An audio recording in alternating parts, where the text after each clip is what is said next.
السلام عليكم ورحمة الله وبركاته. ازيكم يا حبايبي؟ عاملين ايه؟ يا رب دايما تكونوا بخير.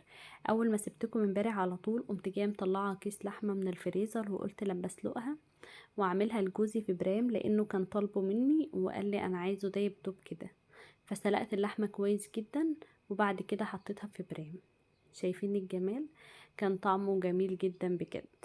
وقمت جايه عامله سلطه جنبه، مقطعه طماطم بالشكل اللي انتوا شايفينه ده، وقطعت عليها قرن فلفل وشوية خضرة، وغسلت جنبها جرجير. ظبطت يعني العشاء بتاعنا. ده كان بالليل. انا طبعا ما قلتلكمش نظام شغل جوزي ان هو بيمشي الصبح بدري وما بيجيش غير اخر النهار خالص. طبعا في السهرة بتاعتنا بقى عوزت بقى حاجة نحلي في قطعتين جاتوه كده، ومعاهم شوية مقرمشات وشوية لب وايه. وانتوا عارفين بقى السهرة. وطبعا عملت شوية عصير، بس كنت عملت العصير متأخر خالص يعني. تمام. دلوقتي هعمل بقى اوريكم بقى تاني يوم بقى صحيت من النوم. فطرت، جبت طعمية من بره وطماطميتين متقطعين كده وجرجير، وقعدت فطرت وبعد كده دخلت على المواعين اشطفها بتاعت امبارح والنهارده. بتاعت امبارح بقى اللي هي الهين، يا دوبك اللي اتعشينا، كوز العصير، الحاجات دي. طبعا كل حاجة بغسلها ورايا في اليوم من اوله، من كل حاجة باولها، لان بجد يعني بتبهدل. والمواعين بحسها بتولد بجد مش عارفة هي عندي بس ولا عندكم كمان. شطفتهم على السريع كده. فانا بتني طول النهار قاعدة لوحدي خالص خالص خالص يعني. الباب مش بيتفتح، مش بطلع بره، مش بشوف حد خالص. يعني يومي كله مقضياه في شقتي لوحدي خالص. فكنت الاول بتعب من الوضع ده. كنت دايما ضغط بيوطى، وعينيا بتحمر كده، وكان زهق ودايما اعلق محاليل بسبب الموضوع ده. فاختي شارت عليا قالت لي يا اسماء، طول ما انت قاعده لوحدك وكده وجوزك مش معاكي، ما تقعديش خالص. امسكي الدولاب انكتي واشتغلي فيه. هاتي كتب وذاكري. اعملي اي حاجه. فبقيت فعلا بعمل زي ما هي قالت لي، وبجد من ساعتها ودي حاجه كويسه جدا. حتى مش بحط دماغي كده اللي انا ارقد خالص خالص، لاني لما كنت ببقى قدام الركنه مثلا اجيب مخده واسند شويه وكده او مصدعه ودايخه وكده، والوحدة بقى زي ما انتوا عارفين. دلوقتي الحمد لله بقيتش بقعد خالص، اي حاجة عندي في البيت بعملها وقلت اشارككم ايامي برضو علشان نسلوا بعض كده، واللي عنده اي سؤال يسألهولي.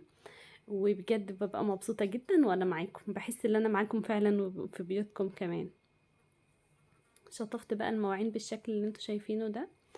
يا جماعة هقول لكم حاجة، انتوا عارفين الصلاة على النبي صلى الله عليه وسلم بجد دي احسن حاجة في الدنيا. بجد انا مجرباها.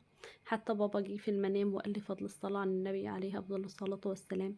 يعني بجد دي حاجة كويسة جدا. شايفين الحوض بقى نضف ازاي؟ في ثواني بجد بتخلصي كل حاجة. كل حاجة بتخلص. طبعا العمر بيخلص، الحاجة مش هتخلص. انت ظبطي بيتك. وفي ناس يعني مش ناس بقى، يعني في ناس قريبة بلاقيها زعلانة مع جوازها وكده. بجد والله يا جماعة مش مستاهلة. ربنا يسعد بيوتكم يا رب. ما تعمليش نكد. جوزك بيبقى جاي من بره عايز يريح في بيته، ما تفتشيش ما تدوريش والله حتى هو حرام. وغير كده كمان انت اللي بتجيبي النكد لنفسك، مفيش حد يعني. كلنا مش ملايكة يعني، اكيد بنغلط. تمام. لميت بقى الغسيل اللي انا كنت غسلاه معاكم امبارح لو انتوا فاكرين. في شويه من الغسيل ده انا كنت طلعت نشرته فوق، بس اتاخرت عليه شويه فريحته كان كده. ريحته بقت عامله وحشه جدا. فجوزي قال لي اغسليهم تاني، فاغسلهم تاني ان شاء الله معاكم النهارده برضو. شايفين؟ بجد انا حابه اقول لكم ان الحاجه بتخلص والحياه كلها بتخلص، وما تنكديش على نفسك وما تجيبيش النكد. واللي عنده اولاد ربنا يبارك له فيهم، وشوفي حياتك وشوفي اولادك.